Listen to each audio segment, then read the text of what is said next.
After 44 years, this woman now has a name, Kathy Ann Smith. In June of 1979, she was found on the side of the road, possibly hit by a car around 290 and FM 696 near Elgin. Bastrop County's district attorney describing the time.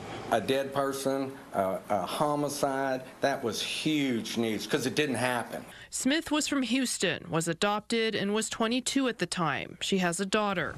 Over the decades, investigators struggled with leads. Her remains were exhumed twice in just the last 4 years, once in 2019 and again in 2022.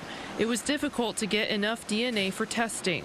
This identification was slowed because we had to get court permission to even know who the adopted family, you know, that when you're adopted, that's all protected. Last year, the sheriff's office worked with a company called Othram that does forensic genealogy. They used crowdfunding, the sheriff's office partly contributing using seized money from other crimes. Now that Smith has a name, several of the family members I spoke with were relieved to find out where she's been and to find out where she currently is.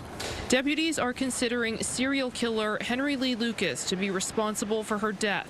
They are not seeking any other suspects. During the time that Henry Lee Lucas was being investigated, one of his techniques was to find someone walking down the side of the highway and run into them and disable them so that he could then sexually attack them. But there was a connection in Austin between the Salvation Army and Henry Lee Lucas was there at the same time that Miss Smith was there. Despite this development, deputies say the case is never really closed, and they'd never rule out the possibility of more information coming in.